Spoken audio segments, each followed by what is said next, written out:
So in this video, we're going to be going through one-point perspective. To understand one-point perspective allows you to understand every other sort of perspective, so it's a good starting point. The first thing I'm going to do is I'm going to use my ruler to draw a horizon line. A horizon line is the spot where the sky meets the land or the sea. So it's the line that's furthest on in the distance. Okay.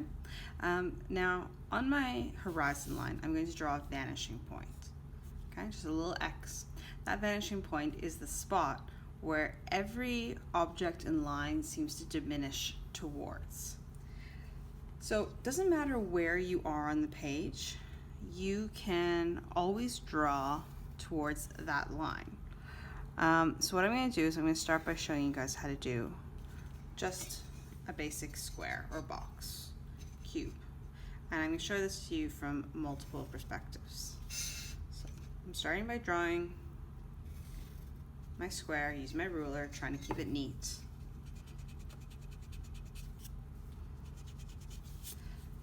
Now what I want to do is from the top corners of my square, I would like to draw some vanishing lines.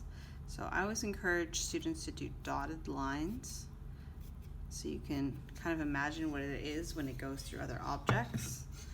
However, as you get better at it, obviously you don't have to draw the entire line. But you could just draw a light line or whatever you like. Now these are the sides of the box. This is them going back towards the distance. Okay, so if I want to decide where the back of the box is, I want to draw a line where that is, and that shows me the back of my cube in space. Now what I can do is I can go over those vanishing lines to make them more solid, and that will define my box. Now if you want, you can go ahead and erase those vanishing lines right away. Now this rule applies no matter where you are on the page. So I'm going to do 1, 2, 3, 4, 5, 6, 7 more boxes, if I counted that out right. 7 more boxes so you can see how it works on every portion of the page.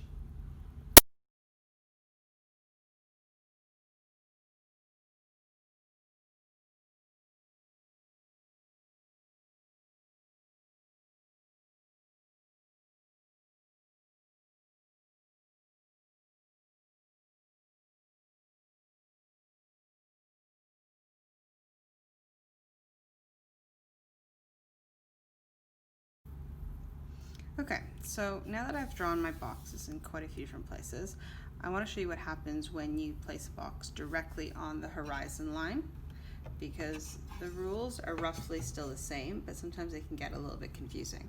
So I'm going to draw a tall rectangle, imagine like a building, at the top. So this is the front of my building, okay? I can imagine there's a little door here for people to come in off the street. The bottom corner is already attached to the vanishing point because of the horizon line, the same way that this bottom corner attaches to the vanishing point because of that vanishing line. So in this case, we only actually need to draw one vanishing line. That's in that top corner, goes all the way down, and then I can draw the side of the building. In this case, it's being overlapped by the box floating in the air.